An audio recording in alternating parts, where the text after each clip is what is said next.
Hello Jaspers, and welcome to my video on receivables disclosures and ratios using PepsiCo's 2019 annual report.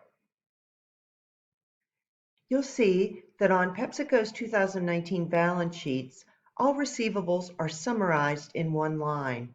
We have accounts and notes receivable net of $7.822 billion. If we want more details, we look in the footnotes on our significant accounting policies that due to revenue. It states that our products are sold for cash or credit terms.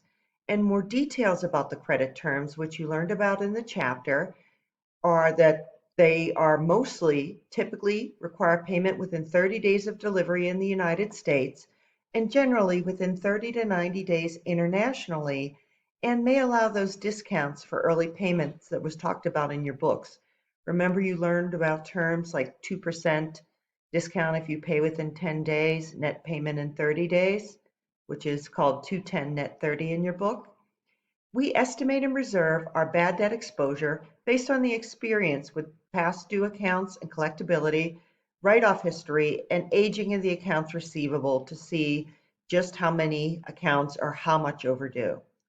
Bad debt expense is classified within selling, general, and administrative expenses, but you'll see in a minute it's so tiny it's not broken out separately in the income statement, and you'd need to look in the footnotes.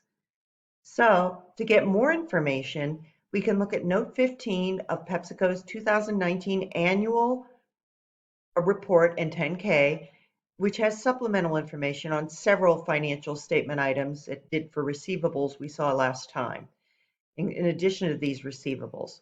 So it breaks out trade receivables from customers, other receivables, and total for gross receivables. So the gross receivables, 7.927 billion, and then we have to look at things like the allowance for uncollectible accounts. It had 101 million at the beginning of the year. We estimated bad debt expense of only $22 million when you have receivables of almost $8 billion. So bad debt expense was only $22 million, and accounts written off as uncollectible were only $30 million. Very small, probably because people, if they don't pay PepsiCo, they don't get to sell PepsiCo Frito-Lay products. And net receivables, 7.822 billion, are the same as reported on the balance sheet. Now, there's a ratio, accounts receivable turnover, which is net credit sales over average net accounts receivable. Well, we use net revenue because PepsiCo and most companies will not give you detail as to how much sales are cash and how much are credit. Assuming, like PepsiCo, that you sell mostly to other businesses, they're usually credit sales. If you sell direct to consumer, there's often a lot of cash sales because if you use your Visa or MasterCard, a bank credit card in a store, normally that's counted as a cash sale and there's an expense taken out for using that kind of credit card. So, but PepsiCo mostly sells to other retailers and very seldom direct to consumer. We buy our Pepsi usually at grocery stores or other, entertainment venues and restaurants. Okay, net accounts receivable this year. I didn't get the details as to how much of this was accounts and notes receivable. I just used the 7.822 billion at the end of this year. Net receivable last year at the end of 2018 was 7.142 billion. That's a big difference, about 7 billion, close to $700 million difference. To get the end of last year, the end of 2017, we'd either look at the PepsiCo's 2018 or 2017 annual report.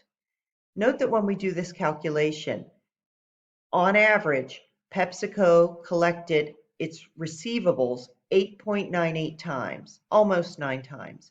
Higher receivable turnover means you have more efficient credit management and liquidity, other things being equal.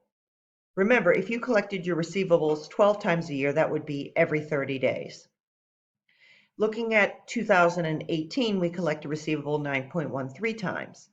So 9.13 times means we're slightly better in 2018. So in 2019, PepsiCo was slightly less liquid with its accounts receivable of 8.98 compared to its accounts receivable turnover in 2018 of 9.13 times.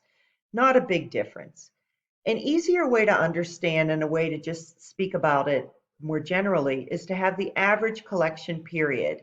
The average collection period is 365 days in a year divided by the accounts receivable turnover.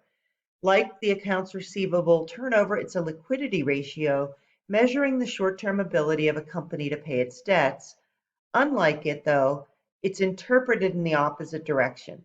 Higher accounts receivable turnover leads to lower average collection period. So if receivables turn over more frequently, we collect them in fewer days. Collecting them in fewer days means more efficient receivables management. Collecting our receivables 8.98 times in a year means on average we collect them every 41 days in 2019. In 2018, we collect them every 9.3 times a year, which is every 40 days about. So in fiscal 2019, PepsiCo collected its receivables on average every 41 days, one day slower than the 40 days to do so in fiscal 2018. Using accounts receivable turnover, PepsiCo was very slightly less efficient in 2019 than in 2018 in collecting its average receivables, making it slightly less liquid. Not a big deal, about the same. So I hope this helped you to understand receivables and ratios based on receivables. Feel free to use this presentation as a review before looking at other companies' annual reports for the weekly discussion board. I'll also post these slides as a PDF in Moodle.